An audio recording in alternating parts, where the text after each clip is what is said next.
Iran और America के दरमियान बढ़ती कशीदगी ने हम देख रहे हैं इंटरनेशनल मार्केट में गोल्ड को एक बार फिर महफूज सरमायाकारी बना दिया। तारीखी कमी के बाद गोल्ड और सिल्वर की कीमतों में फिर इजाफा रिकॉर्ड किया गया।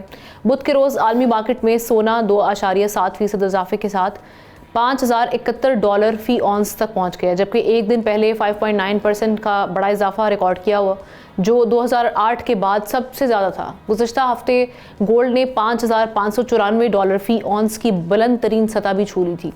सरमायाकार तवक्को कर रहे हैं कि फेडरल रिजर्व 2026 में शरह सूद में कमी करेगा, जो सोने के लिए मजीद मस्बत खबर है। माहिरीन का कहना है कि करीबी मुद्दत में सोना 5,100 और आने वाले महीनों में $5,600 तक जा सकता है, हत्ता कि साल के आखिर तक $6,000 की पेशगोई भी की जा रही है। लेकिन अब ये जियोपॉलिटिकल टेंशन देख रहे हैं और साथ ही साथ जो मॉनेटरी पॉलिसी के हवाले से खबरें हैं उनको देखते हुए गोल्ड की प्राइसेस किस हद तक जाएंगी, क्या अप्स एंड डाउन्स अभी हमने आने वाले दिनों में भी पिछले दिनों में भी देखा है। इस पर बात करने के लिए चौधरी अकमल साहब, इकोनॉमी एक्सपर्ट, हमें ज्वाइन कर चुके हैं। Thank you so much Chaudhary साहब।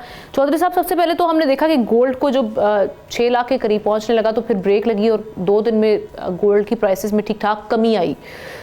उसके बाद अब हम थोड़ी सी इसमें फिर देख रहे हैं बेहतरी हुई है।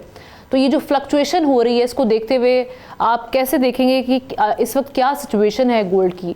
क्या ये आगे बढ़ने की जानिब जाएगा या फिर अभी इसमें फ्लक्चुएशन आ सकती है मजीद?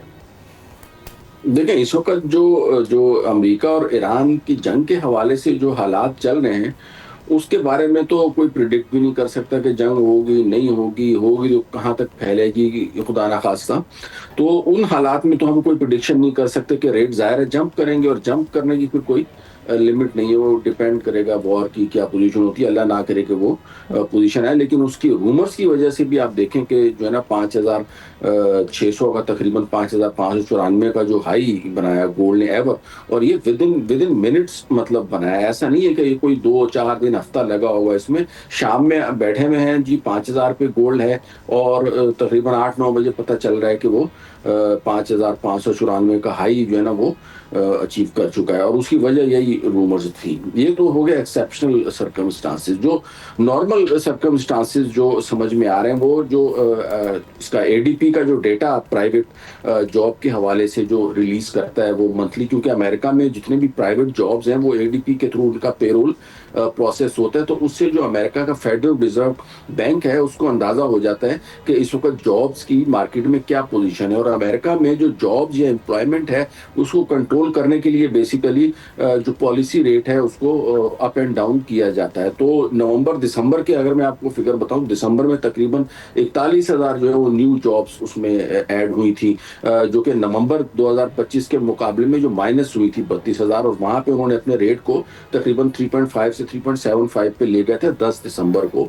तो अब जो है वो जनवरी की भी प्रेडिक्शन यही की जा रही है कि उसमें भी जो जॉब्स है वो 46,000 को टच करेंगी, जिसके नतीजे में फेडरल रिजर्व एक मरतबा फिर पॉलिसी रेट को नीचे लाएगा, ये एक्सपेक्टेशन की जा रही है। हालांकि जो एक्चुअल जो फर्स्ट वीक ऑफ जनवरी की रिपोर्ट है वो थोड़ी सी इससे डिफरेंट है। वो तकरीबन 7,000 जॉब्स क्रिएट हुई हैं और 31,000 जो है वो तकरीबन उस हिसाब से अगर एवरेज लगाया जाए तो बनता है। तो उस अगर 31,000 जॉब रहती हैं तो शायद फेडरल रिजर्व जो है वो पॉलिसी रेट को चेंज ना करे और उसको मेंटेन करे। अगर वो इससे ज्यादा होती हैं तो उसको नीचे करेगा। तो ये जो एक्सपर्ट्स कह रहे हैं कि अभी एक्सपर्ट्स ने जो एक ये टारगेट देखा है या उसका एनालिसिस कर रहे हैं कि साल के आखिर तक $6,000 तक जा सकता है, और अगर हम मिड तक बात करें तो $5,600 की बात कर रहे हैं।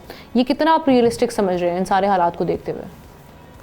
देखिए, ये ज्यादा इसमें सूरत हाल नजर तो यही आ रही है कि यहाँ तक बात चली जाएगी 5,000 5,500 तक तो लाजमी जो है वो जाएगा। लेकिन अगेन मैंने जो उसकी सब्सटेंस जो बताई है ना वो बड़ी इंपॉर्टेंट है, ताकि आम नाजरीन भी जो ना उस चीज़ के ऊपर खास तौर पे नजर रखें कि एडीपी का जो पेरोल का डेटा है वो क्या कह रहा है। अगर तो एक्चुअल डेटा, क्योंकि अभी आगे जो उन्होंने पॉलिसी रेट की अनाउंसमेंट करनी है वो मार्च की 16 या 17 में करनी है, तो जनवरी का डेटा हमें देखना पड़ेगा कि अगर वो 41,000 42,000 जो फोरकास्ट की जा रही है अगर वहां पे जाता है तो it will definitely reduce the cost और उसके रिड्यूस द इंटरेस्ट रेट, और नतीजतन जो है ना वो गोल्ड में इन्वेस्टमेंट जो है वो दोबारा से बढ़ जाएगी, जो रेट्स में इजाफे का बाइस बनेगी। डिपेंड करता है कि वेट एंड सी की बात है कि जो पेरोल का डेटा है जिसका फेडरल रिजर्व बैंक बहुत ज़्यादा फॉलो करता है, उसके क्या हालात रहते हैं। बज़ाहिर यही नज़र आ रहा है कि तकरीबन 5,500 जो है ना एटलीस्ट अभी भी इस वक्त भी 5,100 के करीब तो है मार्केट ना इसकी गोल्ड की, $5,100 पर आउंस के।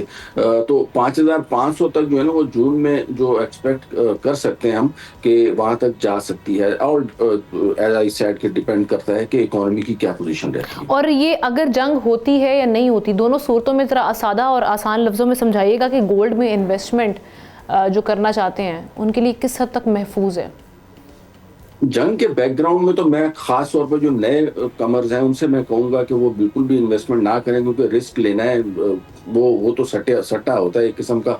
अब उसमें तो कोई प्रिडिक्ट नहीं कर सकता, हालांकि इस वक्त ज्यादा चांसेस यही लग रहे हैं कि मुफाहमत हो जाएगी, और क्योंकि मुफाहमत होगी तो ज़ाहिर मार्केट फिर नॉर्मली अपने रेगुलर हिसाब से परफॉर्म करती रहेगी। लेकिन खुदा ना खास्ता अगर इस वजह से कोई मसला वसला हो जाता तो जैसे हमने 5,600 तक का राइज देखा तो it can go to extreme अगर खुदा ना खास्ता जंगी हालात बन जाते हैं। लेकिन नए जो इंट्रेंट है मेरे ख्याल में सोना उनके लिए पाकिस्तान के हिसाब से मैं कहूंगा, यानी अगर जंगी हालात बनते हैं गॉड फॉरबिड, तो आप समझते हैं कि गोल्ड प्राइसेस तेजी से नीचे आएंगी?